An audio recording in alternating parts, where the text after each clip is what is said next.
ਜੀ ਸਾਰੇ ਸਰੋਤਿਆਂ ਨੂੰ ਮੇਰੇ ਵੱਲੋਂ ਪਿਆਰ ਭਰੀ ਸਤਿ ਸ਼੍ਰੀ ਅਕਾਲ। ਹੁਣ ਸਮਾਂ ਹੋ ਗਿਆ ਪ੍ਰੋਗਰਾਮ ਖਬਰ ਤੇ ਨਜ਼ਰ ਬਲਤੇਜ ਪੰਨੂ ਜੀ ਦੇ ਨਾਲ। ਅੱਜ ਦਾ ਪ੍ਰੋਗਰਾਮ ਸ਼ੁਰੂ ਕਰਨ ਤੋਂ ਪਹਿਲਾਂ ਸਪਾਂਸਰਾਂ ਦਾ ਬਹੁਤ-ਬਹੁਤ ਧੰਨਵਾਦ ਕਰਨਾ ਚਾਹੁੰਦੇ ਹਾਂ। ਖਾਲਸਾ ਇੰਸ਼ੋਰੈਂਸ ਸੈਨੋਜ਼ਰ ਤੋਂ, ਗੁਰਦੀਪ ਸਿੰਘ ਬਿਰਦੀ ਕਲੋਵਿਸ ਤੋਂ, ਸਤਨਾਮ ਸਿੰਘ ਸ਼ੇਰਗਿੱਲ ਸੈਲਮਾ ਤੋਂ, ਸੁਖਵਿੰਦਰ ਸਿੰਘ ਤੇ ਜਸਵੀਰ ਕੌਰ ਫਰੀਮਾਰਟ ਤੋਂ, ਜਰਨੈਲ ਸਿੰਘ ਲਿਨਵੁੱਡ ਤੋਂ, ਰਣਬੀਰ ਸਿੰਘ ਰਾਣਾ ਬੇਕਰਸਫੀਲਡ ਤੋਂ, ਜਗਤਾਰ ਸਿੰਘ ਆਨੰਦਪੁਰੀ ਫਰੀਮਾਰਟ ਤੋਂ, ਮਨਜੀਤ ਸਿੰਘ ਦਵਾਨਾ ਜੀ ਫਰੈਜ਼ਨੋ ਤੋਂ ਅਤੇ ਬਲਰਾਜ ਕੌਰ ਸਹੋਤਾ ਸੈਲਮਾ ਤੋਂ ਸਪਾਂਸਰਾਂ ਦਾ ਧੰਨਵਾਦ ਕਰਦੇ ਹਾਂ। ਅਤੇ ਹੁਣ ਅਸੀਂ ਸਵਾਗਤ ਕਰਦੇ ਹਾਂ ਬਲਤੇਜ ਪੰਨੂ ਜੀ। ਹਾਂਜੀ ਬਲਤੇਜ ਪੰਨੂ ਜੀ, ਸਤਿ ਸ਼੍ਰੀ ਅਕਾਲ, ਜੀ ਆਇਆਂ ਨੂੰ ਅੱਜ ਦੇ ਪ੍ਰੋਗਰਾਮ 'ਚ। ਸਤਿ ਸ਼੍ਰੀ ਅਕਾਲ ਦਿਲ, ਬਹੁਤ ਮਿਹਰਬਾਨੀ ਜੀ। ਨਿਗਾਹ ਮਾਰਦੇ ਆ ਕੁਛ ਆਲੇ ਦੁਆਲੇ ਦੇ ਉੱਤੇ। ਇੱਕ ਪਾਸੇ ਜਿਹੜੇ ਇਸ਼ਤਿਹਾਰ ਨੇ ਉਹ ਬਹੁਤ ਵੱਡੇ ਆ ਰਹੇ ਨੇ, ਘਰ ਘਰ ਨੌਕਰੀ ਜਿਹੜੀ ਆ ਉਹ ਸਰਕਾਰ ਕਿਹਾ ਜਾ ਰਿਹਾ, ਦਾਅਵੇ ਕੀਤੇ ਜਾ ਰਹੇ ਆ ਕਿ ਉਹ ਦੇ ਰਹੀ ਆ। ਮੇਲੇ ਤਾਂ ਵੈਸੇ ਨਵੇਂ ਨਹੀਂ ਲੱਗਣ ਲੱਗੇ, ਇਹ ਤਾਂ ਬਹੁਤ ਪੁਰਾਣੇ ਲੱਗਦੇ ਆ। ਕਾਲਜਸ ਦੇ ਵਿੱਚ, ਯੂਨੀਵਰਸਿਟੀਜ਼ ਦੇ ਵਿੱਚ ਇਹ ਮੇਲੇ ਜਿਹੜੇ ਜੀ ਉਹ ਅਕਸਰ ਜੋਬ ਫੇਅਰ ਦੇ ਨਾਂ ਦੇ ਉੱਤੇ ਲੱਗਦੇ ਆ। ਹੁਣ ਉਹਨੂੰ ਸਰਕਾਰੀ ਮਲੰਮਾ ਜਿਹੜਾ ਜੀ ਉਹ ਚੜ੍ਹਾ ਦਿੱਤਾ ਗਿਆ, ਔਰ ਸਰਕਾਰ ਜਿਹੜੀ ਆਪਣੇ ਇਸ਼ਤਿਹਾਰ ਉਹਨਾਂ ਦੇ ਉੱਤੇ ਜਾ ਕੇ ਫਿੱਟ ਕਰ ਦਿੰਦੀ ਆ ਕਿ ਇਹ ਸਰਕਾਰ ਨੌਕਰੀਆਂ ਜਿਹੜੀਆਂ ਉਹ ਦੇ ਰਹੀ ਆ 5-5 ਹਜ਼ਾਰ ਰੁਪਈਏ ਦੀਆਂ, 8-8 ਹਜ਼ਾਰ ਰੁਪਈਏ ਦੀਆਂ ਜਿਹੜੀਆਂ ਜੀ ਨੌਕਰੀਆਂ। ਔਰ ਜਿੰਨਿਆਂ ਨੂੰ ਉੱਥੇ ਜਿਹੜੀ ਜੀ ਇੰਟਰਵਿਊ ਹੁੰਦੀ ਉਹ ਸਾਰੇ ਆਪਣੇ ਖਾਤੇ ਦੇ ਵਿੱਚ ਪਾ ਦਿੰਦੀ। ਇਹਦਾ ਇੱਕ ਦੂਜਾ ਪੱਖ ਜਿਹੜਾ ਜੀ ਉਹ ਬਿਲਕੁਲ ਉਲਟਾ ਹੈ ਕਿ ਪਿਛਲੇ ਪੰਜਾਬ ਦੇ ਵਿੱਚ ਪਿਛਲੇ ਦਿਨਾਂ ਤੋਂ ਬਹੁਤ ਸਾਰੇ ਜਿਹੜੇ ਬੇਰੁਜ਼ਗਾਰ ਨੇ ਉਹ ਟੈਂਕੀਆਂ ਦੇ ਉੱਤੇ ਚੜੇ ਹੋਏ ਆ ਔਰ ਉਹ ਆਪਣੀ ਨੌਕਰੀ ਦੀ ਜਿਹੜੀ ਹੈ ਜੀ ਉਹ ਮੰਗ ਕਰ ਰਹੇ ਆ। ਜਿੱਥੇ ਇੱਕ ਪਾਸੇ ਸਰਕਾਰੀ ਦਾਅਵੇ ਦੇ ਕੱਲ ਇਸ਼ਤਿਹਾਰ ਫੇਰ ਲੱਗੇ, ਜਿੱਥੇ ਕਿਹਾ ਗਿਆ ਇੰਨੀਆਂ ਨੌਕਰੀਆਂ ਦਿੱਤੀਆਂ, ਇੱਥੇ ਸੰਗਰੂਰ ਦੇ ਵਿੱਚ ਸਿੱਖਿਆ ਮੰਤਰੀ ਵਿਜੇ ਇੰਦਰ ਸਿੰਗਲਾ ਦੀ ਕੋਠੀ ਦੇ ਵੱਧ ਰਹੇ ETT ਟੈਟ ਪਾਸ ਬੇਰੁਜ਼ਗਾਰ ਅਧਿਆਪਕਾਂ ਦੇ ਉੱਤੇ ਪੁਲਿਸ ਨੇ ਅੰਨ੍ਹੇਵਾਹ ਡਾਂਗਾਂ ਚਲਾਈਆਂ, ਪਾਣੀਆਂ ਦੀਆਂ ਵਿਛਾੜਾਂ ਜਿਹੜੀਆਂ ਸੀ ਉਹ ਕੀਤੀਆਂ। ਇਹਦੇ ਦੌਰਾਨ 1 ਦਰਜਨ ਬੇਰੁਜ਼ਗਾਰ ਅਧਿਆਪਕ ਤੇ 4 ਮਹਿਲਾ ਮੁਲਾਜ਼ਮਾਂ ਸਣੇ 6 ਪੁਲਿਸ ਵਾਲੇ ਵੀ ਜਿਹੜਾ ਜੀ ਉਹ ਜ਼ਖਮੀ ਹੋਏ। ਬੇਰੁਜ਼ਗਾਰ ਜਿਹੜੇ ਟੀਚਰ ਨੇ ਪਿਛਲੇ 19 ਦਿਨਾਂ ਤੋਂ ਰੁਜ਼ਗਾਰ ਦੀ ਮੰਗ ਨੂੰ ਲੈ ਕੇ ਸੰਘਰਸ਼ ਦਿੱਤੇ ਨੇ। 5 ਬੇਰੁਜ਼ਗਾਰ ਟੀਚਰ ਜਿਹੜੇ ਸੁਨਾਮ ਰੋਡ ਦੇ ਵਿੱਚ 90 ਫੁੱਟ ਉੱਚੀ ਪਾਣੀ ਵਾਲੀ ਟੈਂਕੀ ਤੇ ਚੜੇ ਹੋਏ ਆ, ਜਦੋਂ ਕਿ ਹੇਠਾਂ ਰੋਸ ਧਰਨਾ ਤੇ ਮਰਨ ਵਰਤ ਜਿਹੜਾ ਜੀ ਉਹ ਜਾਰੀ ਹੈ। ਪ੍ਰਸ਼ਾਸਨ ਨੇ ETT ਟੈਟ ਪਾਸ ਬੇਰੁਜ਼ਗਾਰ ਅਧਿਆਪਕ ਯੂਨੀਅਨ ਦੀ ਮੀਟਿੰਗ ਜਿਹੜੀ ਆ ਉਹ 20 ਸਤੰਬਰ ਨੂੰ ਮੁੱਖ ਮੰਤਰੀ ਪੰਜਾਬ ਦੇ ਨਾਲ ਰਖਵਾਈ ਸੀ, ਪਰ ਉਸ ਦਿਨ ਨਾ ਤਾਂ ਮੁੱਖ ਮੰਤਰੀ ਨਾਲ ਮੀਟਿੰਗ ਹੋਈ, ਨਾ ਮੰਗਾਂ ਦਾ ਕੋਈ ਹੱਲ ਹੋਇਆ। ਬੇਰੁਜ਼ਗਾਰ ਜਿਹੜੇ ਟੀਚਰ ਆ ਉਹਨਾਂ ਨੇ ਰੋਸ ਮਾਰਚ ਦਾ ਐਲਾਨ ਕੀਤਾ ਹੋਇਆ ਸੀਗਾ। ਪ੍ਰਸ਼ਾਸਨ ਨੇ ਪ੍ਰਦਰਸ਼ਨਕਾਰੀ ਜਿਹੜੇ ਟੀਚਰ ਸੀ ਇਹਨਾਂ ਨੂੰ 30 ਤਰੀਕ ਨੂੰ ਚੰਡੀਗੜ੍ਹ 'ਚ ਸਿੱਖਿਆ ਮੰਤਰੀ ਤੇ ਉੱਚ ਅਧਿਕਾਰੀਆਂ ਦੇ ਨਾਲ ਮੀਟਿੰਗ ਕਰਾਉਣ ਦਾ ਭਰੋਸਾ ਦਿੱਤਾ। ਬੇਰੁਜ਼ਗਾਰ ਟੀਚਰ ਜਿਹੜੇ ਆ ਜੀ ਰੋਸ ਮਾਰਚ ਕਰਦੇ ਹੋਏ ਸਿੱਖਿਆ ਮੰਤਰੀ ਵੱਲ ਨੂੰ ਜਦੋਂ ਵਧੇ, ਅੱਗੇ ਉਹਦੀ ਕੋਠੀ ਵੱਲ ਨੂੰ, ਤਾਂ ਅੱਗੇ ਪੁਲਿਸ ਨੇ ਜਿਹੜੀ ਜੀ ਉਹ ਨਾਕਾਬੰਦੀ ਕੀਤੀ ਹੋਈ ਸੀਗੀ ਔਰ ਪਾਣੀ ਦੀਆਂ ਵਿਛਾੜਾਂ ਜਿਹੜੀਆਂ ਸੀ ਉਹ ਮਾਰੀਆਂ ਗਈਆਂ ਇਹਨਾਂ ਬੇਰੁਜ਼ਗਾਰ ਟੀਚਰਾਂ ਦੇ ਜਿਹੜਾ ਦੀ ਉਹ ਉੱਤੇ, ਜਿਹੜੀਆਂ ਕਿ ਇੱਕ ਮੂੰਹ ਚੜਾ ਰਹੀਆਂ ਸਨ ਵੱਡਾ, ਜਿਹੜੇ ਇਸ਼ਤਿਹਾਰ ਸਰਕਾਰ ਦੇ ਵੱਲੋਂ ਘਰ ਘਰ ਨੌਕਰੀ ਦੇ ਜਿਹੜੇ ਆ ਉਹ ਦਿੱਤੇ ਜਾ ਰਹੇ ਆ। ਇੱਕ ਸਮਾਂ ਪਹਿਲਾਂ ਆਇਆ ਸੀਗਾ, ਕੁਝ ਸਾਲ ਪਹਿਲਾਂ, ਉਦੋਂ ਦਿੱਲੀ ਦੇ ਵਿੱਚ ਭਾਰਤੀ ਜਨਤਾ ਪਾਰਟੀ ਦੀ ਸਰਕਾਰ ਸੀ ਔਰ ਇਸ ਸਰਕਾਰ ਨੂੰ ਗੰਢਿਆਂ ਨੇ ਸੁੱਟਤਾ ਸੀਗਾ, ਗੰਢਿਆਂ ਦੇ ਭਾਅ ਨੇ। ਇੱਕ ਵਾਰੀ ਫਿਰ ਜਿਹੜੀ ਘਰਾਂ ਦੀ ਰਸੋਈ ਦੇ ਵਿੱਚ ਸਭ ਤੋਂ ਵੱਧ ਵਰਤੇ ਜਾਣ ਵਾਲਾ ਜਿਹੜੇ ਗੰਢੇ ਆ ਉਹਨਾਂ ਦੀਆਂ ਕੀਮਤਾਂ ਦਿੱਲੀ ਦੇ ਵਿੱਚ ਤੇ ਦੇਸ਼ ਦੇ ਕੁਝ ਹਿੱਸਿਆਂ ਦੇ ਵਿੱਚ 70 ਤੋਂ 80 ਰੁਪਈਏ ਕਿਲੋ ਨੂੰ ਜਿਹੜਾ ਜੀ ਉਹ ਪਹੁੰਚ ਗਈਆਂ ਨੇ। ਔਰ ਹੁਣ ਸਰਕਾਰ ਨੇ ਵਪਾਰੀਆਂ ਦੇ ਵਾਸਤੇ ਗੰਢਿਆਂ ਦੀ ਜਿਹੜੀ ਲਿਮਟਿਡ ਇੱਕ ਸੀਮਾ ਆ ਉਹ ਮਿੱਥਣ ਦੀ ਤਿਆਰੀ ਕੀਤੀ ਆ। ਖਪਤਕਾਰ ਮਾਮਲਿਆਂ ਦੇ ਬਾਰੇ ਜਿਹੜਾ ਮੰਤਰਾਲਾ ਉਹਦੇ ਵੱਲੋਂ ਪਿਛਲੇ ਹਫ਼ਤੇ ਦਿੱਲੀ ਦੇ ਵਿੱਚ ਪਰਚੂਨ ਦੇ ਭਾਅ ਗੰਢੇ ਜਿਹੜੇ ਸੀਗੇ ਉਹ 57 ਰੁਪਈਏ ਪ੍ਰਤੀ ਕਿਲੋ ਨੂੰ ਪਹੁੰਚ ਗਏ ਔਰ ਬਾਕੀ ਜਿਹੜੇ ਵੱਡੇ ਸ਼ਹਿਰ ਨੇ ਦੇਸ਼ ਦੇ ਉਹਨਾਂ ਦੇ ਵਿੱਚ ਵੀ ਜਿਹੜਾ ਗੰਢੇ ਨੇ ਉਹ 56 ਰੁਪਈਏ ਕਿਲੋ, ਜਦੋਂ ਕਿ ਕੋਲਕਾਤਾ ਤੇ ਚੇਨਈ ਦੇ ਵਿੱਚ ਇਹ 48 ਤੇ 34 ਰੁਪਈਏ ਪ੍ਰਤੀ ਕਿਲੋ ਦੇ ਹਿਸਾਬ ਨਾਲ ਜਿਹੜੇ ਜੀ ਉਹ ਵਿਕ ਰਹੇ ਆ। ਜਿਹੜੀਆਂ ਗੰਢਿਆਂ ਦੀਆਂ ਪਰਚੂਨ ਕੀਮਤਾਂ ਨੇ ਇਸੇ ਹਫ਼ਤੇ ਦੇ ਦੌਰਾਨ 70 ਤੋਂ 80 ਰੁਪਈਏ ਪ੍ਰਤੀ ਕਿਲੋ ਭਾਅ ਦੇ ਨਾਲ ਅਸਮਾਨ ਦੇ ਉੱਤੇ ਜਿਹੜੀਆਂ ਉਹ ਚੜ੍ਹੀਆਂ ਨੇ। ਸਰਕਾਰ ਨੇ ਪਿਛਲੇ ਕੁਝ ਹਫ਼ਤਿਆਂ ਦੇ ਵਿੱਚ ਗੰਢਿਆਂ ਦੀ ਘਰੇਲੂ ਸਪਲਾਈ ਦੇ ਵਿੱਚ ਜਿਹੜੇ ਸੁਧਾਰ ਦੇ ਵਾਸਤੇ ਸਟੈਪ ਚੁੱਕਣ ਦੇ ਦਾਅਵੇ ਕੀਤੇ ਆ, ਉਹ ਦਾਅਵੇ ਕਿਤੇ ਕੰਮ ਜਿਹੜਾ ਜੀ ਉਹ ਨਹੀਂ ਕਰ ਰਹੇ। ਜਿਹੜੇ ਗੰਢੇ ਉਤਪਾਦ ਕਰਨ ਵਾਲੇ ਨੇ ਇਹ ਕਿਹਾ ਗਿਆ ਕਿ ਲੋੜੋਂ ਵੱਧ ਮੀਂਹ ਪੈਣ ਕਰਕੇ ਪਿਛਲੇ 2-3 ਦਿਨਾਂ ਦੇ ਵਿੱਚ ਪਰਚੂਨ ਕੀਮਤਾਂ ਦੇ ਵਿੱਚ ਜਿਹੜਾ ਜੀ ਉਹ ਉਛਾਲ ਆਇਆ। ਇਹ ਕਿਹਾ ਜਾ ਰਿਹਾ ਹੈ ਕਿ ਜੇ ਅਗਲੇ 1-2 ਦਿਨਾਂ ਦੇ ਵਿੱਚ ਇਹ ਹਾਲਤ ਭਾਵ ਕਿ ਜਿਹੜੀਆਂ ਪ੍ਰਾਈਸਿਸ ਨੇ ਉਹ ਕੰਟਰੋਲ ਨਾ ਹੋਈਆਂ ਤਾਂ ਸਰਕਾਰ ਜਿਹੜੀ ਆ ਉਹ ਸੰਜੀਦਗੀ ਦੇ ਨਾਲ ਲਿਮਿਟ ਲਾਊਗੀ ਵਪਾਰੀਆਂ ਦੇ ਉੱਤੇ ਕਿ ਕਿੰਨੇ ਗੰਢੇ ਜਿਹੜੇ ਆ ਉਹ ਸਟੋਰ ਕਰ ਸਕਦੇ ਆ। ਮਹਾਰਾਸ਼ਟਰ ਦੇ ਵਿੱਚ ਲਾਸ ਲਗਾਓ ਥੋਕ ਮਾਰਕੀਟ ਦੇ ਵਿੱਚ ਪਿਛਲੇ ਹਫ਼ਤੇ ਜਿਹੜੇ ਗੰਢੇ ਸੀਗੇ ਉਹ 45 ਰੁਪਏ ਕਿਲੋ ਤੱਕ ਜਿਹੜਾ ਦੀ ਉਹ ਪਹੁੰਚ ਗਏ, ਜਦੋਂ ਕਿ ਸਾਲ ਪਹਿਲਾਂ ਇੱਥੇ ਭਾਅ ਜਿਹੜਾ ਦੀ ਉਹ 10 ਰੁਪਏ ਕਿਲੋ ਸੀਗਾ ਇਹ ਵੱਡੀ ਮੰਡੀ ਦੇ ਵਿੱਚ। ਹੁਣ ਪੰਜਾਬ ਦੇ ਵਿੱਚ ਇੱਕ ਵਾਰੀ ਫੇਰ ਜਿਹੜੀਆਂ ਬਹੁਤੀਆਂ ਗੱਲਾਂ ਨੇ ਉਹਨਾਂ ਨੂੰ ਸਾਈਡ ਤੇ ਰੱਖ ਕੇ ਜਿਹੜੀ ਚੀਜ਼ ਛਾਊਗੀ ਉਹ ਜ਼ਿਮਨੀ ਚੋਣਾਂ ਦਾ ਮੁੱਦਾ ਜਿਹੜਾ ਦੀ ਉਹ ਹੋਊਗਾ। ਅਕਤੂਬਰ ਦੀ 21 ਤਰੀਕ ਨੂੰ ਪੰਜਾਬ ਦੇ ਵਿੱਚ ਜਿਹੜੀਆਂ 4 ਸੀਟਾਂ ਨੇ, ਫਗਵਾੜਾ ਇਹਦੇ ਵਿੱਚ ਸ਼ਾਮਲ ਹੈ, ਇਹਦੇ ਵਿੱਚ ਦਾਖਾ ਸ਼ਾਮਲ ਹੈ, ਇਹਦੇ ਵਿੱਚ ਜਲਾਲਾਬਾਦ ਜਿਹੜਾ ਦੀ ਉਹ ਸ਼ਾਮਲ ਹੈ ਤੇ ਮੁਕੇਰੀਆਂ, ਇਹ 4 ਸੀਟਾਂ ਦੇ ਉੱਤੇ ਜਿਹੜਾ ਦੀ ਜ਼ਿਮਨੀ ਚੋਣਾਂ ਸੰਬੰਧੀ ਅੱਜ ਨੋਟੀਫਿਕੇਸ਼ਨ ਜਾਰੀ ਹੋਊਗਾ। ਇਹਦੇ ਨਾਲ ਨਾਮਜ਼ਦਗੀ ਪੱਤਰ ਦਾਖਲ ਕਰਨ ਦੀ ਪ੍ਰਕਿਰਿਆ ਵੀ ਸ਼ੁਰੂ ਜਿਹੜੀ ਹੈ ਜੀ ਉਹ ਹੋ ਜੂਗੀ। ਔਰ ਪੰਜਾਬ ਪ੍ਰਦੇਸ਼ ਕਾਂਗਰਸ ਨੇ 4 ਵਿਧਾਨ ਸਭਾ ਹਲਕਿਆਂ ਦੇ ਵਾਸਤੇ ਜਿਹੜੀਆਂ ਇਹ ਬਾਈ ਇਲੈਕਸ਼ਨ ਨੇ ਇਹਦੀਆਂ ਤਿਆਰੀਆਂ ਦੀ ਸਮੀਖਿਆ ਤੇ ਜਿਹੜੀ ਹੈ 24 ਤਰੀਕ ਨੂੰ ਚੰਡੀਗੜ੍ਹ ਦੇ ਵਿੱਚ ਮੀਟਿੰਗ ਸੱਦੀ ਆ। ਕਿਹਾ ਜਾ ਰਿਹਾ ਕਿ ਹਲਕਿਆਂ ਦੇ ਵਾਸਤੇ ਇੱਕ ਉਮੀਦਵਾਰ ਦਾ ਨਾਂ ਹਾਈ ਕਮਾਨ ਨੂੰ ਭੇਜ ਕੇ ਪ੍ਰਵਾਨਗੀ ਜਿਹੜੀ ਉਹ ਲੈ ਲਈ ਗਈ ਆ। ਆਮ ਤੌਰ ਦੇ ਉੱਤੇ ਜਿਹੜੀਆਂ ਜ਼ਿਮਨੀ ਚੋਣਾਂ ਹੁੰਦੀਆਂ ਨੇ ਉਹਨਾਂ ਦੇ ਵਿੱਚ ਹਾਕਮ ਧਿਰ ਜਿਹੜੀ ਆ ਉਹ ਵਿਕਾਸ ਕਾਰਜ ਸ਼ੁਰੂ ਕਰਵਾ ਦਿੰਦੀ ਆ, ਪਰ ਇਹਨਾਂ ਹਲਕਿਆਂ ਦੇ ਵਿੱਚ ਹਾਕਮ ਧਿਰ ਦੇ ਵੱਲੋਂ ਕੋਈ ਖਾਸ ਕੰਮ ਜਿਹੜਾ ਜੀ ਉਹ ਨਹੀਂ ਕਰਵਾਇਆ ਗਿਆ। ਮੁੱਖ ਮੰਤਰੀ ਕੈਪਟਨ ਅਮਰਿੰਦਰ ਸਿੰਘ ਦੇ ਵੱਲੋਂ ਜਿੱਤ ਦੇ ਦਾਅਵੇ ਜਿਹੜੇ ਕੀਤੇ ਜਾ ਰਹੇ ਆ ਕਿ ਅਸੀਂ ਆਰਾਮ ਨਾਲ ਜਿੱਤ ਲਾਂਗੇ, ਉਹਨਾਂ ਨੂੰ ਇਸ ਵਾਰੀ ਚੁਣੌਤੀ ਮਿਲਣ ਦੀ ਜਿਹੜੀ ਜੀ ਉਹ ਆਸ ਹੈ। ਮੁੱਲਾਂਪੁਰ ਦਾਖਾ ਤੋਂ ਮੁੱਖ ਮੰਤਰੀ ਕੈਪਟਨ ਅਮਰਿੰਦਰ ਸਿੰਘ ਹੋਰਾਂ ਦੇ ਰਾਜਨੀਤਿਕ ਸਲਾਹਕਾਰ ਜਿਹੜੇ ਨੇ ਸੰਦੀਪ ਸਿੰਘ ਸੰਧੂ, ਕੈਪਟਨ ਸੰਦੀਪ ਸੰਧੂ, ਉਹਨਾਂ ਨੂੰ ਮੈਦਾਨ ਦੇ ਵਿੱਚ ਉਤਾਰਨ ਦੀ ਜਿਹੜੀਆਂ ਦੀ ਉਹ ਖਬਰਾਂ ਆ ਰਹੀਆਂ ਨੇ। ਔਰ ਲੁਧਿਆਣਾ ਤੋਂ ਸੰਸਦ ਮੈਂਬਰ ਰਵਨੀਤ ਬਿੱਟੂ ਤੇ ਕੈਬਨਿਟ ਮੰਤਰੀ ਭਾਰਤ ਭੂਸ਼ਣ ਦੀ ਸਿਫਾਰਿਸ਼ ਦੇ ਉੱਤੇ ਜਿਹੜਾ ਦੀ ਇਹ ਲਿਆ ਗਿਆ। ਹਾਲਾਂਕਿ ਇਸ ਹਲਕੇ ਤੋਂ ਸਾਬਕਾ ਲੋਕ ਸਭਾ ਮੈਂਬਰ ਅਮਰੀਕ ਸਿੰਘ ਆਲੀਵਾਲ ਵੀ ਕਾਂਗਰਸੀ ਟਿਕਟ ਦਾ ਦਾਅਵੇਦਾਰ ਜਿਹੜਾ ਦੀ ਉਹ ਕਿਹਾ ਜਾ ਰਿਹਾ। ਲੋਕ ਇਨਸਾਫ ਪਾਰਟੀ ਜਿਹੜੀ ਹੈ ਜੀ ਉਹਦੇ ਵੱਲੋਂ ਸੁਖਦੇਵ ਸਿੰਘ ਚੱਕ ਨੂੰ ਇੱਥੋਂ ਟਿਕਟ ਦੇਣ ਦੀ ਚਰਚਾ। ਆਮ ਆਦਮੀ ਪਾਰਟੀ ਉਮੀਦਵਾਰ ਜਿਹੜੀ ਉਹ ਉਤਾਰੂਗੀ ਕਿਉਂਕਿ ਪਾਰਟੀ ਨੇ ਸਾਰੇ ਹਲਕਿਆਂ ਤੋਂ ਚੋਣ ਲੜਨ ਦਾ ਐਲਾਨ ਕੀਤਾ ਹੋਇਆ। ਬਸਪਾ ਸਣੇ ਹੋਰ ਸਿਆਸੀ ਪਾਰਟੀਆਂ ਵੀ ਚੋਣ ਜਿਹੜੀ ਲੜਨਗੀਆਂ ਜਾਂ ਕਿਸੇ ਦੀ ਹਮਾਇਤ ਕਰਨਗੀਆਂ, ਇਹ ਆਉਂਦੇ ਦਿਨ ਜਿਹੜੇ ਜੀ ਉਹ ਦੱਸਣਗੇ। ਕਾਂਗਰਸੀ ਵਿਧਾਇਕ ਰਜਨੀਸ਼ ਬੱਬੀ ਦੀ ਮੌਤ ਹੋਣ ਕਰਕੇ ਮੁਕੇਰੀਆਂ ਹਲਕੇ ਦੀ ਜ਼ਿਮਨੀ ਚੋਣ ਵੀ ਜਿਹੜੀ ਹੋ ਰਹੀ ਹੈ। ਇੱਥੋਂ ਰਜਨੀਸ਼ ਬੱਬੀ ਦੀ ਪਤਨੀ ਜਿਹੜੀ ਆ ਉਹਨੂੰ ਚੋਣ ਮੈਦਾਨ ਦੇ ਵਿੱਚ ਉਤਾਰਨ ਦੀ ਤਿਆਰੀ ਆ। ਇੱਥੇ ਚੋਣ ਜਿੱਤਣ ਦੇ ਵਾਸਤੇ ਕਾਂਗਰਸੀ ਉਮੀਦਵਾਰ ਨੂੰ ਤਕੜੀ ਜੱਦੋਜਹਿਦ ਜਿਹੜੀ ਹੈ ਜੀ ਉਹ ਕਰਨੀ ਪਊਗੀ। ਸੁਖਬੀਰ ਬਾਦਲ ਨੇ ਫਿਰੋਜ਼ਪੁਰ ਲੋਕ ਸਭਾ ਹਲਕਾ ਜਿਹੜੇ ਜੀ ਉਹ ਜਿੱਤਿਆ, ਉਸ ਤੋਂ ਬਾਅਦ ਜਲਾਲਾਬਾਦ ਪੱਛਮੀ ਤੋਂ ਅਸਤੀਫਾ ਦੇ ਦਿੱਤਾ ਸੀਗਾ। ਕਾਂਗਰਸ ਨੇ ਇੱਥੋਂ ਪੰਜਾਬ ਯੂਥ ਕਾਂਗਰਸ ਦੇ ਸਾਬਕਾ ਪ੍ਰਧਾਨ ਰਵਿੰਦਰ ਆਵਲਾ ਨੂੰ ਟਿਕਟ ਜਿਹੜਾ ਦੀ ਉਹ ਦੇਣ ਦੀਆਂ ਖਬਰਾਂ ਜਿਹੜੀਆਂ ਉਹ ਮਿਲ ਰਹੀਆਂ ਨੇ। ਔਰ ਇਹਦੇ ਨਾਲ ਜਿਹੜੇ ਲੋਕਲ ਦਾਅਵੇਦਾਰ ਨੇ ਉਹ ਦੇ ਨਾਰਾਜ਼ ਹੋਣ ਦੀ ਵੀ ਸੰਭਾਵਨਾ ਜਿਹੜੀ ਜੀ ਉਹ ਹੈ। ਇਹਨਾਂ ਦਾਅਵੇਦਾਰਾਂ ਦੇ ਵਿੱਚ ਸਾਬਕਾ ਮੰਤਰੀ ਹੰਸਰਾਜ ਜੋਸ਼ਨ ਵੀ ਜਿਹੜਾ ਜੀ ਉਹ ਸ਼ਾਮਲ ਹੈ। ਫਗਵਾੜਾ ਤੋਂ ਕਾਂਗਰਸ ਨੇ IAS ਅਧਿਕਾਰੀ ਇੱਕ ਹੈ ਜੀ ਜਿਹੜਾ ਉਹਨੂੰ ਟਿਕਟ ਦੇਣ ਦਾ ਲਗਭਗ ਫੈਸਲਾ ਕੀਤਾ, ਪਰ ਇਸ ਅਧਿਕਾਰੀ ਨੇ ਅਹੁਦੇ ਤੋਂ ਅਜੇ ਤੱਕ ਅਸਤੀਫਾ ਨਹੀਂ ਦਿੱਤਾ। ਹਲਕੇ ਤੋਂ ਟਿਕਟ ਦੇ ਕੁਝ ਹੋਰ ਦਾਅਵੇਦਾਰ ਵੀ ਹੈਗੇ ਆ ਜੀ। ਇਸ ਹਲਕੇ ਤੋਂ ਭਾਜਪਾ ਦੇ ਵਿਧਾਇਕ ਰਹੇ ਸੋਮ ਪ੍ਰਕਾਸ਼ ਤੇ ਸਾਬਕਾ ਸੰਸਦ ਮੈਂਬਰ ਵਿਜੇ ਸਾਂਪਲਾ ਵੀ ਆਪੋ ਆਪਣੇ ਕਰੀਬੀਆਂ ਨੂੰ ਟਿਕਟ ਦਿਵਾਉਣ ਦੇ ਵਾਸਤੇ ਤਰਲੋ ਮੱਛੀ ਜਿਹੜੇ ਆ ਜੀ ਉਹ ਹੋ ਰਿਹਾ।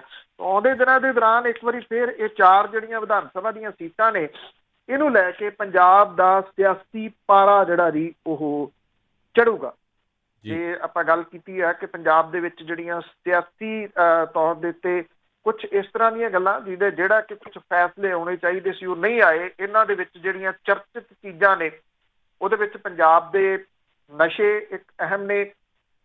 ਪੰਜਾਬ ਦੇ ਵਿੱਚ ਜਿਹੜਾ ਜੀ ਗੁਰੂ ਗ੍ਰੰਥ ਸਾਹਿਬ ਦੀ ਹੋਈ ਬੇਅਦਬੀ ਦੀਆਂ ਘਟਨਾਵਾਂ ਦੀ ਜਾਂਚ, ਕਿਸੇ ਤਣ ਪੱਤਣ ਕਿਸੇ ਸਿਰੇ ਨਾ ਲੱਗਣੀ ਇੱਕ ਅਹਿਮ ਮੁੱਦਾ। ਤੇ ਤੀਸਰਾ ਜਿਹੜਾ ਸਭ ਤੋਂ ਵੱਡਾ ਅਹਿਮ ਮੁੱਦਾ ਹੈ ਜੀ ਉਹ ਕਿਸਾਨਾਂ ਦੀਆਂ ਖੁਦਕੁਸ਼ੀਆਂ ਨੇ।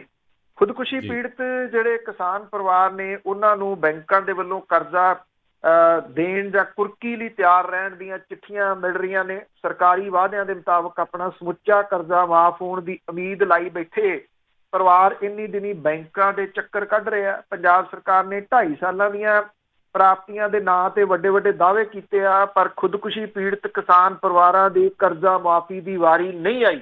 ਸਗੋਂ ਨਵੀਆਂ ਸ਼ਰਤਾਂ ਨਾਲ ਮਿਲਣ ਵਾਲੀ ਐਕਸ ਗ੍ਰੇਸ਼ੀਆ ਗ੍ਰਾਂਟ ਵੀ ਲਗਭਗ ਬੰਦ ਕਰ ਦਿੱਤੀ ਗਈ ਹੈ। ਮੁੱਖ ਮੰਤਰੀ ਹੋਰਾਂ ਨੇ ਵਿਧਾਨ ਸਭਾ ਚੋਣਾਂ ਤੋਂ ਪਹਿਲਾਂ ਕਿਸਾਨਾਂ ਤੇ ਮਜ਼ਦੂਰਾਂ ਦੇ ਨਾਲ ਵਾਅਦਾ ਕੀਤਾ ਸੀਗਾ ਕਿ ਉਹਨਾਂ ਦੀ ਸਰਕਾਰ ਬਣਨ ਦੇ ਉੱਤੇ ਹਰ ਤਰ੍ਹਾਂ ਦਾ ਕਰਜ਼ਾ ਜਿਹੜਾ ਜੀ ਉਹ ਮਾਫ ਕੀਤਾ ਜਾਊਗਾ। ਕਿਸਾਨਾਂ ਦਾ ਜਿਹੜਾ ਕਰਜ਼ਾ 1 ਲੱਖ ਕਰੋੜ ਰੁਪਏ ਤੋਂ ਉੱਪਰ ਪੁੱਜ ਚੁੱਕਿਆ, ਜਦੋਂ ਕਿ ਉਹਦੇ ਵਿੱਚੋਂ ਸਰਕਾਰ ਨੇ ਹੁਣ ਤੱਕ ਦਿੱਤੇ ਤੱਥਾਂ ਦੇ ਮੁਤਾਬਕ 4736 ਕਰੋੜ ਰੁਪਈਆ ਮਾਫ ਜਿਹੜਾ ਜੀ ਉਹ ਕੀਤਾ। ਪੰਜਾਬ ਦੇ ਜਿਹੜੇ ਖਾਲੀ ਖਜ਼ਾਨਾ ਮੰਤਰੀ ਨੇ ਉਹਨਾਂ ਨੇ ਇਸ ਸਾਲ ਆਪਣੇ ਬਜਟ ਭਾਸ਼ਣ ਦੇ ਵਿੱਚ ਖੁਦਕੁਸ਼ੀ ਪੀੜਤ ਜਿਹੜੇ ਕਿਸਾਨ ਪਰਿਵਾਰਾਂ ਤੇ ਮਜ਼ਦੂਰਾਂ ਦਾ ਸਮੁੱਚਾ ਕਰਜ਼ਾ ਮਾਫ ਕਰਨ ਲਈ 3000 ਕਰੋੜ ਰੁਪਏ ਰੱਖੇ ਸੀਗੇ, ਪਰ 6 ਮਹੀਨੇ ਤੋਂ ਵੱਧ ਬੀਤਣ ਦੇ ਬਾਵਜੂਦ ਸਰਕਾਰ ਨੇ ਕਰਜ਼ਾ ਮੁਆਫੀ ਦੇ ਬਾਰੇ ਖਾਮੋਸ਼ੀ ਧਾਰੀ ਹੋਈ ਹੈ। ਪੰਜਾਬ ਦੇ ਵਿੱਚ ਆਏ ਦਿਨ ਖੁਦਕੁਸ਼ੀਆਂ ਹੋ ਰਹੀਆਂ ਨੇ। ਇਹਨਾਂ ਪਰਿਵਾਰਾਂ ਤੇ ਮਜ਼ਦੂਰ ਪਰਿਵਾਰਾਂ ਦੇ ਬਾਰੇ ਜਾਣਕਾਰੀ ਹਾਸਲ ਕਰਨ ਲਈ ਬਣਾਈ ਵਿਧਾਨ ਸਭਾ ਦੀ ਕਮੇਟੀ ਦੀ ਰਿਪੋਰਟ ਵਿਧਾਨ ਸਭਾ ਦੇ ਵਿੱਚ ਜਿਹੜੀ ਹੈ ਜੀ ਉਹ ਕਿਸੇ ਮਿੱਟੀ ਘੱਟੇ ਦੇ ਹੇਠਾਂ ਦੱਬੀ ਗਈ ਹੈ। ਵਿਧਾਨ ਸਭਾ ਦੇ 117 ਵਿਧਾਇਕਾਂ ਨੇ ਸਦਨ ਦੇ ਦੌਰਾਨ ਇਹਦੀ ਸਾਰ ਨਹੀਂ ਲਈ ਔਰ ਪੰਜਾਬ ਸਰਕਾਰ ਨੇ 2015 ਦੇ ਵਿੱਚ ਖੁਦਕੁਸ਼ੀ ਪੀੜਤ ਪਰਿਵਾਰਾਂ ਨੂੰ ਰਾਹਤ ਦੇਣ ਲਈ ਨੀਤੀ ਜਿਹੜੀ ਉਹ ਬਣਾਈ ਸੀ। ਲੋਕ ਹਿੱਤ ਦੇ ਬਾਕੀ ਕਾਨੂੰਨਾਂ ਵਾਂਗ ਇਸ ਨੀਤੀ ਦੇ ਵੀ ਖੰਭ ਜਿਹੜੇ ਆ ਜੀ ਉਹ ਕੱਟੇ ਜਾ ਰਹੇ ਆ। ਸਰਕਾਰੀ ਦਾਅਵੇ ਤੇ ਹਕੀਕਤਾਂ ਦੇ ਵਿੱਚ ਬਹੁਤ ਵੱਡਾ ਜਿਹੜਾ ਜੀ ਉਹ ਫਰਕ ਹੈ। ਜਿਹੜੇ ਕਿਸਾਨਾਂ ਦੇ ਸਿਰ ਦੇ ਉੱਤੇ ਜਿਹੜਾ ਕਰਜ਼ਾ ਚੜਿਆ ਹੋਇਆ ਜੀ, ਔਰ ਜੇ ਦੇਖਿਆ ਜਾਵੇ ਤਾਂ ਪੰਜਾਬ ਮਾਲ ਤੇ ਪੁਨਰਵਾਸ ਵਿਭਾਗ ਜਿਹੜਾ ਜੀ ਉਹ ਸੂਬੇ ਦੇ ਵਿੱਚ ਜਿਨ੍ਹਾਂ ਪੀੜਤ ਪਰਿਵਾਰਾਂ ਨੂੰ ਪਿਛਲੇ 2 ਸਾਲਾਂ 'ਚ 17 ਤੇ 18 ਦੇ ਦੌਰਾਨ ਮੁਆਵਜ਼ਾ ਦਿੱਤਾ ਗਿਆ, ਉਹਨਾਂ ਪੀੜਤ ਪਰਿਵਾਰਾਂ ਦੀ ਕੁੱਲ ਗਿਣਤੀ 158 ਬਣਦੀ ਹੈ। ਸਰਕਾਰ ਦੇ ਵੱਲੋਂ ਇਹਨਾਂ 2 ਸਾਲਾਂ ਦੇ ਦੌਰਾਨ 4 ਕਰੋੜ 64 ਲੱਖ ਰੁਪਏ ਦਾ ਮੁਆਵਜ਼ਾ ਜਿਹੜਾ ਜੀ ਉਹ ਵੰਡਿਆ ਗਿਆ। ਖੇਤੀ ਮਾਹਰ ਤੇ ਖੁਦਕੁਸ਼ੀਆਂ ਦੇ ਮਾਮਲੇ ਦੇ ਉੱਤੇ ਕੰਮ ਕਰਨ ਵਾਲੇ ਜਿਹੜੇ ਨੇ ਚਿੰਤਕ ਉਹ ਮੰਨਦੇ ਨੇ ਕਿ ਪਿਛਲੇ 2.5 ਸਾਲਾਂ ਦੇ ਦੌਰਾਨ ਪੰਜਾਬ ਦੇ ਵਿੱਚ ਕਰਜ਼ੇ ਦੇ ਬੋਝ ਕਰਕੇ 1000 ਦੇ ਕਰੀਬ ਕਿਸਾਨ ਤੇ ਖੇਤ ਮਜ਼ਦੂਰਾਂ ਨੇ ਖੁਦਕੁਸ਼ੀ ਜਿਹੜੀ ਹੈ ਜੀ ਉਹ ਕੀਤੀ ਆ। ਸ਼ਾਇਦ ਹੀ ਕੋਈ ਜਿਹੜਾ ਜ਼ਿਲ੍ਹਾ ਬਚਿਆ ਹੋਵੇ ਜਿੱਥੇ ਇਹਨਾਂ ਕਿਸਾਨਾਂ ਨੇ ਖੁਦਕੁਸ਼ੀ ਨਹੀਂ ਕੀਤੀ, ਬਲਕਿ ਸੰਗਰੂਰ ਡਿਸਟ੍ਰਿਕਟ ਦੇ ਵਿੱਚ 2800 ਖੁਦਕੁਸ਼ੀਆਂ ਜਿਹੜੀਆਂ ਦੀ ਉਹ ਹੋਈਆਂ ਦੱਸੀਆਂ ਜਾ ਰਹੀਆਂ ਨੇ। ਪੰਜਾਬ ਦੇ ਵਿੱਚ 3 ਯੂਨੀਵਰਸਿਟੀਜ਼ ਨੇ, ਪੰਜਾਬ ਖੇਤੀਬਾੜੀ ਯੂਨੀਵਰਸਿਟੀ, ਪੰਜਾਬੀ ਯੂਨੀਵਰਸਿਟੀ ਤੇ ਗੁਰੂ ਨਾਨਕ ਦੇਵ ਯੂਨੀਵਰਸਿਟੀ।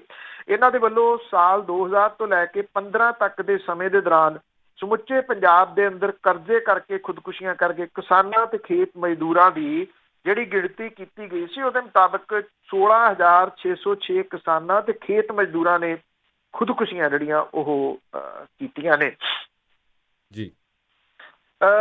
ਜਿਹੜੇ ਪੰਜਾਬ ਦੇ ਵਿੱਚ ਇੱਕ ਹੋਰ ਅਹਿਮ ਮਸਲਾ ਜਿਹੜਾ ਕਿ ਇਸ ਵੇਲੇ ਬਹੁਤ ਚਰਚਿਤ ਜਿਹੜਾ ਜੀ ਉਹ ਕਿਹਾ ਜਾ ਸਕਦਾ ਆ, ਉਹ ਹੈ ਅਵਾਰਾ ਡੰਗਰਾਂ ਦੇ ਨਾਲ ਲਗਾਤਾਰ ਹੋ ਰਹੀਆਂ ਮੌਤਾਂ।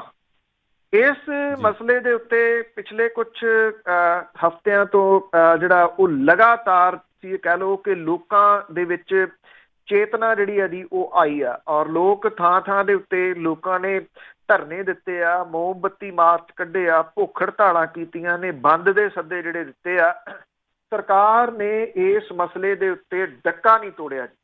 ਔਰ ਈਵਨ ਪਟਿਆਲੇ ਦੇ ਵਿੱਚ ਤਾਂ ਕੁਝ ਕੇਸ ਜਿਹੜੇ ਨੇ ਉਹਨਾਂ ਦੇ ਵਿੱਚ ਨਿਗਮ ਨੂੰ ਧਿਰ ਬਣਾਇਆ ਗਿਆ, ਮੇਅਰ ਨੂੰ ਧਿਰ ਬਣਾਇਆ ਗਿਆ, ਕਮਿਸ਼ਨਰ ਨੂੰ ਧਿਰ ਬਣਾਇਆ ਗਿਆ, ਡਿਪਟੀ ਕਮਿਸ਼ਨਰ ਨੂੰ ਧਿਰ ਬਣਾਇਆ ਗਿਆ।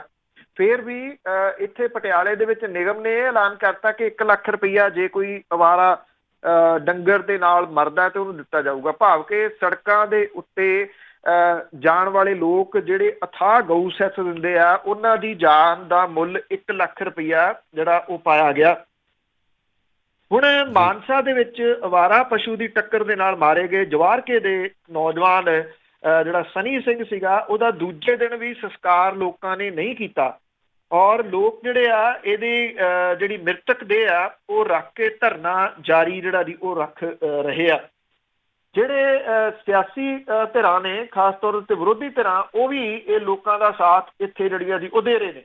ਇਸ ਨੌਜਵਾਨ ਦੀ ਜਿਹੜੀ ਇਹ ਮ੍ਰਿਤਕ ਦੇ ਆ ਉਹਦੇ ਉੱਤੇ ਫਰਿੱਜ ਦੇ ਵਿੱਚ ਇਹਨੂੰ ਰੱਖਿਆ ਗਿਆ। ਉਹਦੇ ਪਰਿਵਾਰਕ ਮੈਂਬਰ, ਸਿਆਸੀ ਧਿਰਾਂ ਤੇ ਆਗੂ ਤੇ ਬਾਕੀ ਜਥੇਬੰਦੀਆਂ ਵਾਲੇ ਜਿਹੜੇ ਆ ਜੀ ਉਹਨਾਂ ਜਿਹੜੇ ਪਹੁੰਚੇ ਆ, ਪਰ ਡਿਸਟ੍ਰਿਕਟ ਪ੍ਰਸ਼ਾਸਨ ਦਾ ਕੋਈ ਅਧਿਕਾਰੀ ਇਸ ਪਰਿਵਾਰ ਨੂੰ ਦਿਲਾਸਾ ਦੇਣ ਦੇ ਵਾਸਤੇ ਨਹੀਂ ਪਹੁੰਚਿਆ। SDM ਅਭਿਜੀਤ ਕਪਲੇਸ਼ ਜਿਹੜਾ ਜੀ ਉਹਨੇ ਸਿਵਲ ਹਸਪਤਾਲ ਦੇ ਵਿੱਚ ਇਹ ਰਾਸ਼ ਰੱਖਣ ਦੀ ਅਪੀਲ ਕੀਤੀ ਸੀ, ਜਿਹਨੂੰ ਕਿ ਠੁਕਰਾ ਦਿੱਤਾ ਗਿਆ। ਸੰਘਰਸ਼ ਕਮੇਟੀ ਇਹ ਕਹਿੰਦੀ ਆ ਕਿ ਮ੍ਰਿਤਕ ਦੇ ਪਰਿਵਾਰ ਨੂੰ 20 ਲੱਖ ਰੁਪਈਆ ਤੇ ਪਰਿਵਾਰ ਦੇ ਇੱਕ ਜੀ ਨੂੰ ਸਰਕਾਰੀ ਨੌਕਰੀ ਦੇਣ ਦੇ ਦਸਤਾਵੇਜ਼ ਦੇਣ ਤੋਂ ਬਿਨਾਂ ਇਸ ਨੌਜਵਾਨ ਦਾ ਸੰਸਕਾਰ ਨਹੀਂ ਕੀਤਾ ਜਾਊਗਾ। ਅਵਾਰਾ ਪਸ਼ੂ ਸੰਘਰਸ਼ ਕਮੇਟੀ ਮਾਨਸਾ ਜਿਹੜੀ ਆ ਉਹਦੇ ਵੱਲੋਂ ਜਿਹੜਾ ਧਰਨਾ ਚੱਲ ਰਿਹਾ ਇਸ ਨੌਜਵਾਨ ਦੀ ਮੌਤ ਤੋਂ ਪਹਿਲਾਂ, ਉਹ ਲਗਾਤਾਰ ਜਿਹੜਾ ਜੀ ਉਹਦੇ ਵਿੱਚ ਗਿਣਤੀ ਵੱਧਦੀ ਜਿਹੜੀ ਦੀ ਉਹ ਜਾ ਰਹੀ ਆ। 10ਵੇਂ ਦਿਨ ਇਹ ਧਰਨਾ ਜਿਹੜਾ ਜੀ ਉਹ ਪਹੁੰਚ ਗਿਆ। ਇਸ ਧਰਨੇ ਦੀ ਇੱਕ ਵੱਡੀ ਜਿਹੜੀ ਜੀ ਉਹ ਖਾਸ ਇਹ ਰਹੀ ਕਿ ਜਿਹੜੀਆਂ ਔਰਤਾਂ ਨੇ ਉਹ ਇਸ ਧਰਨੇ ਦੀ ਅਗਵਾਈ ਕਰ ਰਹੀਆਂ ਨੇ, ਕਿਉਂਕਿ ਇੱਕ ਬਹੁਤ ਵੱਡੀ ਰਿਐਲਿਟੀ ਆ ਕਿ ਜਦੋਂ ਘਰ ਦਾ ਜੀ ਜਿਹੜਾ ਜੀ ਕਮਾਉਣ ਵਾਲਾ ਤੁਰ ਜਾਂਦਾ ਤੇ ਔਰਤ ਭੁਗਤਦੀ ਆ ਸਭ ਤੋਂ ਜ਼ਿਆਦਾ ਜੀ। ਉਹਦੀ ਕੀ ਮੁਸ਼ਕਲ ਜਿਹੜੀ ਹੁੰਦੀ ਆ ਇਹ ਤਾਂ ਸਿਰਫ ਜਿਹਨਾਂ ਔਰਤਾਂ ਦੇ ਉੱਤੇ ਪਈ ਆ ਉਹੀ ਦੱਸ ਸਕਦੀਆਂ ਨੇ। ਸੋ ਮਾਨਸਾ ਦੇ ਇਸ ਧਰਨੇ ਦੇ ਵਿੱਚ ਔਰਤਾਂ ਦਾ ਆਉਣਾ ਨਹੀਂ, ਬਲਕਿ ਇਸ ਧਰਨੇ ਨੂੰ ਅਗਵਾਈ ਜਿਹੜੀ ਹੈ ਜੀ ਉਹ ਕਰਨਾ ਇਹ ਬਹੁਤ ਅਹਿਮ ਹੈ। ਪਰ ਇਦੋਂ ਵੱਡੀ ਜਿਹੜੀ ਗੱਲ ਆ ਉਹ ਇਹ ਆ ਕਿ ਸਰਕਾਰ ਜਿਹੜੀ ਹੈ ਜੀ ਉਹ ਅਜੇ ਵੀ ਸਮਝਦੀ ਆ ਕਿ ਉਹਦੀ ਸਿਹਤ ਦੇ ਉੱਤੇ ਕੋਈ ਬਹੁਤਾ ਅਸਰ ਜਿਹੜਾ ਜੀ ਉਹ ਨਹੀਂ ਹੈਗਾ ਇਹਦਾ।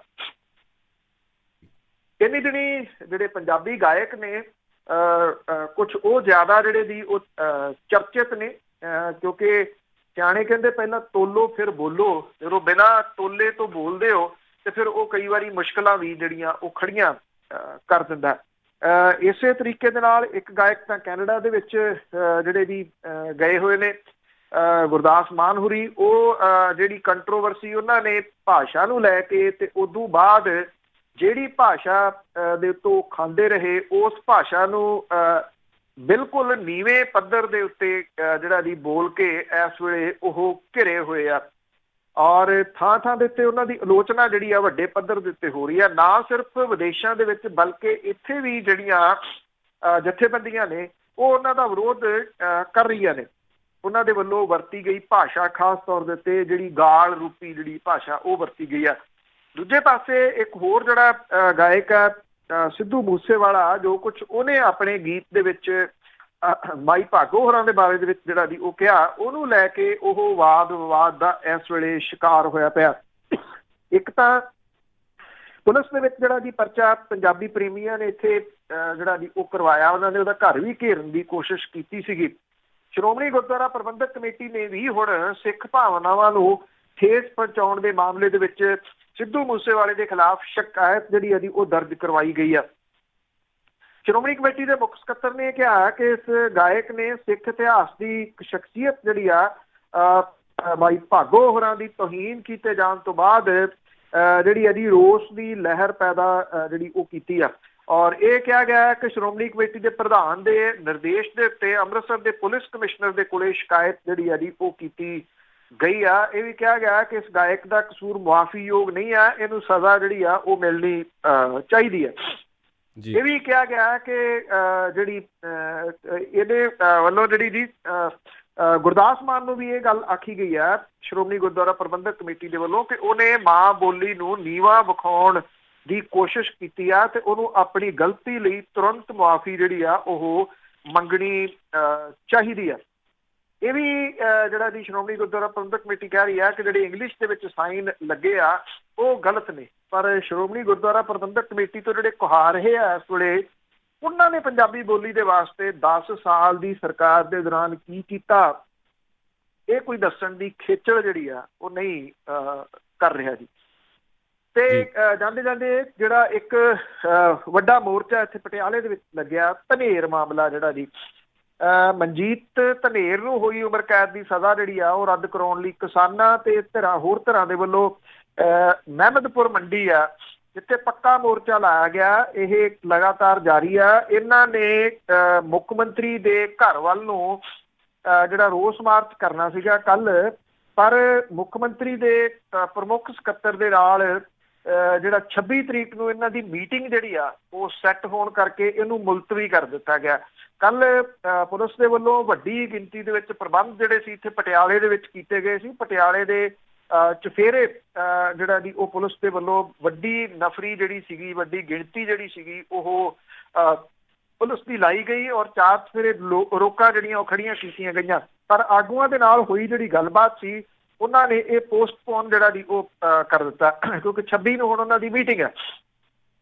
ਦੇਖਿਆ ਜਾਵੇ ਤਾਂ ਇਹਦੇ ਵਿੱਚ ਜਿਹੜੀ ਸਰਕਾਰ ਹੈ ਉਹ ਕੀ ਜਿਹੜਾ ਦੀ ਉਹ ਕਰ ਸਕਦੀ ਹੈ, ਕਿਉਂਕਿ ਮਾਮਲਾ ਸੁਪਰੀਮ ਕੋਰਟ ਦੇ ਨਾਲ ਇਹ ਜਿਹੜਾ ਉਹ ਜੁੜਿਆ ਹੋਇਆ ਡਾਇਰੈਕਟਲੀ।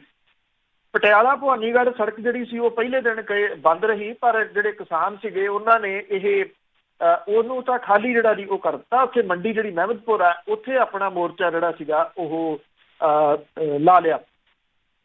ਪੁਲਿਸ ਨੇ ਜਿਹੜਾ ਮੰਡੀ ਦੇ ਬਾਹਰ ਜਿਹੜੇ ਸੀਗੇ ਵੱਡੇ ਟਿੱਪਰ, ਮਿੱਟੀ ਦੇ ਨਾਲ ਭਰੇ ਜਿਹੜੇ ਟਿੱਪਰ ਸੀਗੇ ਉਹਨਾਂ ਨੇ ਜਿਹੜੇ ਸੀਗੇ ਲਾਤੇ ਔਰ ਇਹ ਰਾਹ ਜਿਹੜੇ ਸੀ ਉਹ ਬੰਦ ਕਰ ਦਿੱਤੇ। ਅਥਰੂ ਗੈਸ, ਪਾਣੀ ਦੀਆਂ ਵਿਛਾੜਾਂ ਵਾਲੀ ਗੱਡੀ, ਘੋੜਸਵਾਰ ਪੁਲਿਸ ਜਿਹੜੇ ਇਹਦੇ ਪ੍ਰਬੰਧ ਕੀਤੇ ਗਏ ਸੀਗੇ।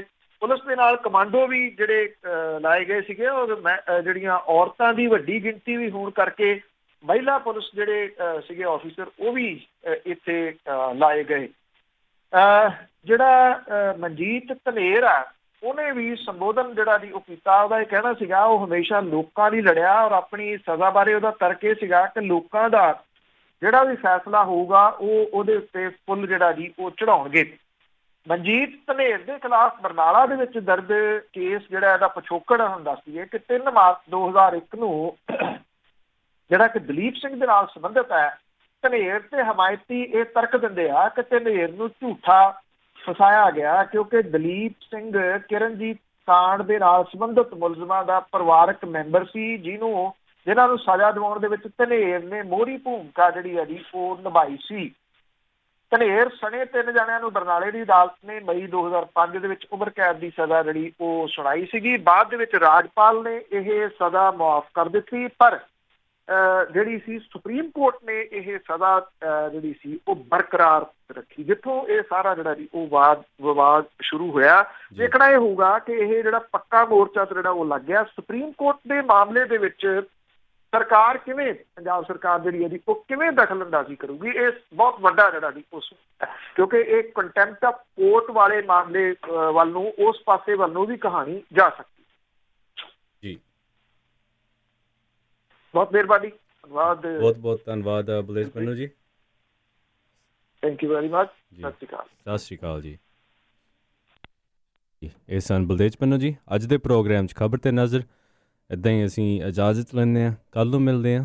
ਮੇਰੇ ਵੱਲੋਂ ਪਿਆਰ ਭਰੀ ਸਤਿ ਸ਼੍ਰੀ ਅਕਾਲ ਤੇ ਸੁਣਦੇ ਰਹੋ ਪੰਜਾਬੀ ਰੇਡੀਓ USA।